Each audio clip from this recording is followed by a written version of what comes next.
It's just after 10 o'clock on Thursday morning, February 25th. You see Gannett back in her slip after the completion of my not so epic 7th circumnavigation. We got in about 2:30 yesterday afternoon.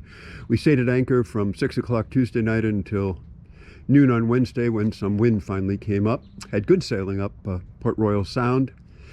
The wind was then blowing right out of the creek, and so I torpedoed from the mouth of the creek back to the slip.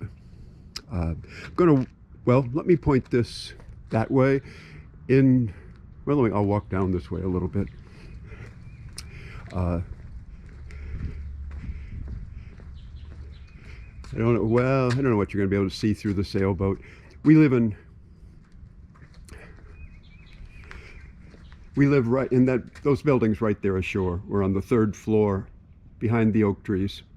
I can see Gannett's mast from there.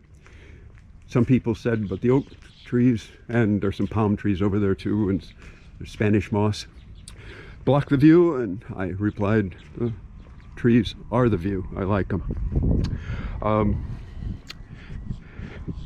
Due to extensive public demand, who've asked me to walk along the dock and show the environs. Well, actually, it was one person. That's what I'm doing. This is a dock.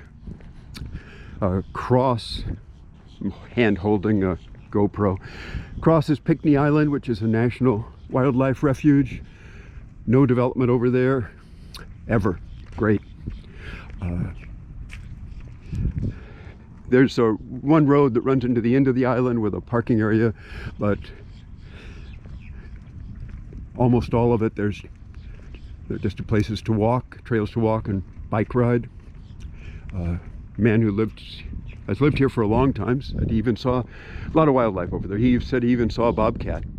Very briefly, bobcats are intelligent enough, there's a cormorant who just came up, to know that we're dangerous, and they see us and they disappear. This way, right about that direction, is due north. And the way out of here, if you can see them, the green channel markers, there's a red one in the distance. There's a curve that goes around, and the mouth of Skull Creek is over there, about a mile and 8/10. That way is looking more or less south. Skull Creek goes down that way a couple miles and then makes a sharp turn to the west for maybe a quarter mile, and then you go under the bridge, which is the only way off this island. Beyond that is Calabogie Sound. Don't know that I pronounced that properly.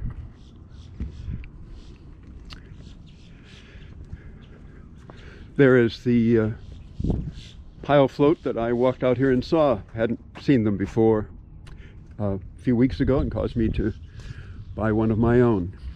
They are made in New Zealand. Good for the Kiwis. Keeps the boat from rubbing against the dock. The monstrosity that I think you're looking at is an old New York ferry boat called Fathom This. I'm told it was towed in here by a shrimp boat. The engines aren't working. It belongs to the son of a family who are in a TV series I had never heard of previously called Alaskan Bush People, and his plan apparently was to tow it or take it down to the Bahamas and turn it into a nightclub restaurant. Does not seem to me to be financially a very good idea. As you can see, it's deteriorating.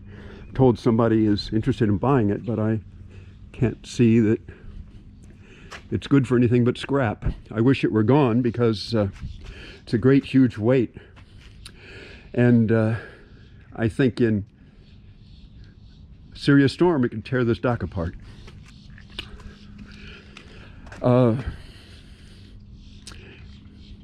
I haven't even hosed Gannett down since yesterday. We took almost no water. I don't think we took any water onto the deck. It was all smooth water sailing. There was really some nice sailing in the morning.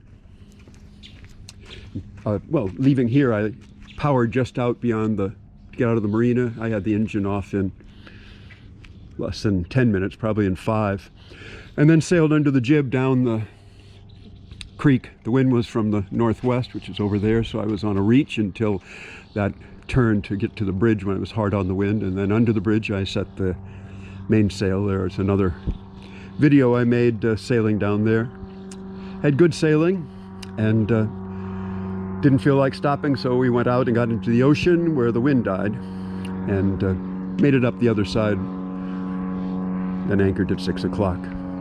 I haven't looked at those videos. We'll see if they're worth sharing. There were 2 or 3 unusual consequences of those 2 days. One is that last night I was very tired, and I don't know why. It was not strenuous sailing, and I slept well at anchor. We rolled a little bit, but I slept well. Another consequence, which I'm used to now, true of Gannett, it was never true of any other boat. Even on her for that short a period of time, when I got off, the world was still moving. Even after I got up, walked back to the condo, was sitting down, and then particularly in the shower when I closed my eyes. And a third consequence is that I lost 2.5 pounds, and I don't need to lose 2.5 pounds. So maybe sailing is more strenuous than I think. I had a good time. It was smooth water sailing. I mean, you can see there was more wind than yesterday than there is now. This is about the time I left the dock yesterday, and but the water in here is usually pretty smooth. I've never seen something I'd really call a wave in here. Sometimes you get whitecaps, but not much. And then coming up the Port Royal Sound yesterday, mostly on a beam reach as well, and because the wind went around to the south. It was very nice. Gannett is a great boat.